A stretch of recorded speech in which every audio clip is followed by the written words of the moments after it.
Klausyk, taip keista vėl sėdėti prieš kamerą, jau atpratau. Gerai. Nedažnai, bet vis dar gaunu klausimų apie tai, kur dinga būrimai iš kanalo. Ir iš vienos pusės kaip ir malonu ir glosto savimeilę, tai kad kažkas pastebėjo, jog jų apskritai nėra. Iš kitos pusės tokie klausimai, kaip ir įpareigoja pateikti bent trumpą paaiškinimą. Tai užbėgant įvykiams už akių, priežastis nėra laiko stoka arba padidėjęs užimtumas arba kas nors tokio. Nes nors ir esu iškritusi iš grafiko būrimų skelbimo, tačiau visumoje jie pasiekdavo publiką gan reguliariai. Tai su laiko valdymu pas mane plius minus ir anksčiau ir dabar kaip ir viskas tvarkoje. Problema ne tame. Dėl aš nustojau rašinėti būrimus, nes aš pradėjau jausti tam tikrą disbalansą arba kaip ir praradau pusiausvyrą tarp maginio mąstymo ir kritinio mąstymo. Ir kadangi tai yra būrimų kanalas, savaime suprantama, kad aš esu pati maginio mąstymo šalininkė, aš matau tame labai daug privalumų. Nuo banaliausia, kad tai yra skatina kūrybą, skatina pamatyti sąsajas, ten, kur jų paprasti eiliniai gali nepastebėti, tai žadina smalsumą, tai yra banaliausia, gali būti banaliausia pramoga, įdomumas ir gali būti tokie dalykai, dėl kurių ateina dauguma, tai tam tikra kontrolės vizija, tai yra nusiraminimas sudėtingais momentais, karas, išsiskyrimas, egzaminai tie patys, tai suteikia tau vilties. Taip. Tai suteikia vilties ir entuziazmo duoda kaip tokį pagreitį, su kuriuo tu gali toliau eiti per gyvenimą. Tai naudų būrimuose arba, apskritai maginė mąstymą naudų yra. Tik tai labai svarbu šitoj vietoj nepadauginti, nes kai kritinis mąstymas visiškai, ta prasme, dingsta ir lieka vien tik tai maginis.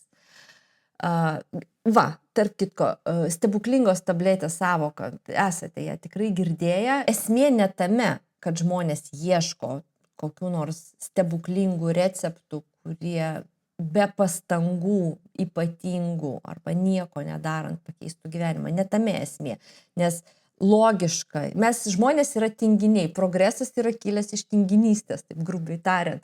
Tai logiška, kad mes ieškome lengvesnio būdo pasiekti kažkokiam tai tikslui. Esmė yra tame, kad tai neturi nustelbti, nes jeigu vietoj to, kad eiti, kalbėti su žmogum, komunikuoti, spręsti problemas, tu uždegi žvakę ir lauki, tai tas pasyvumas jisai veda prie to, kad tu negyveni, o tiesiog lauki, egzistuoji, būni. Ir tai kiekvieno žmogaus asmeninis sprendimas. Jūs norit, jūs taip darot ir tai yra jūsų reikalas.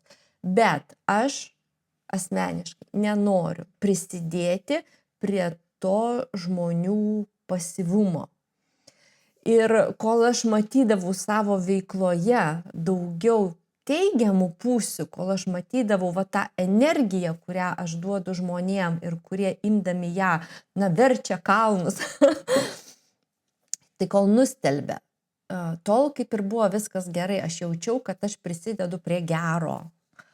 Dabar, kai labai stipriai išviešėjo visa pseudomokslo sritis, kai rūnų formulės, kai ritualai, užkalbėjimai, žvakės, meditacijos ir, netgi ne meditacijos, bet, Dieve, koksgi tas žodis? Gerai, nesvarbu. Tai va, kai visa šita sritis tiek išpopuliarėjo, kad žmonės užuot ėmėsi veiksmų, vaikšto su šalaviju ir, supranti, vėjoja iš namų blogasias dvasias, man tai asmeniškai jau nepatinka. Ir kaip aš ir minėjau, tai yra žmonių pasirinkimas, bet aš gal geriau palauksiu, kada atslūgs ta tokia populiarumo banga ir kai aš vėl pajausiu, kad aš galiu kažką suteikti naudingo, o ne prisidėti prie didėjančio žmonių pasyvumo. Nes balansas, būtent balansas, aukso viduriukas, jisai reikalingas visuose gyvenimo srityse, jeigu tu nori jausti tą vidinę ramybę, to reikia. O jeigu aš jaučiu, kad man kažkoks, žinai, kirminukas graužia ir sako, kad tai va, tokiu būdu. Tai ar aš dedu kryžių? Ne, tikrai nededu. Aš ir iki šiol naudoju kortą savo asmeninėje veikloje. Daugiausia man, aišku, tai kūrybai paskatinti, žurnalui rašyti, kurti mėnesio planam ir žiūrėti užuominų, ieškoti. Tai ir daugiau pas mane ne prognostika, o daugiau tokia, kad paskatinti vidinį dialogą. Nes, nu, žinai, negali visą laiką su veidrodžiu kalbėti. Kažkur norisi ir tokia turėti neutralų pašnekovą. Nu, ne neutralų, bet pašnekovą tarsi su savo nuomonė. Tai va, aš turiu taro kortas, aš jomis naudojuosi visumoje aš kol kas taip atsitraukiu. Tai va, linkėdama didžiausios sėkmės, ačiū visiems ir, na, aš taip turiu tokią idėją, kad kadangi man vis dar patinka filmuoti ir montuoti vaizdo įrašus, tai greičiausiai aš kokius nors epizodus iš savo gyvenime skelbsiu, bet žinoma, aš nieko neberaginu prenumeruoti kanalą ir panašiai, tiesiog jeigu norite, būkite šalia, aš labai vertinu jūsų dėmesį, vertinu visus išlikusius prenumeratorius. Ačiū ir iki pasimatymo.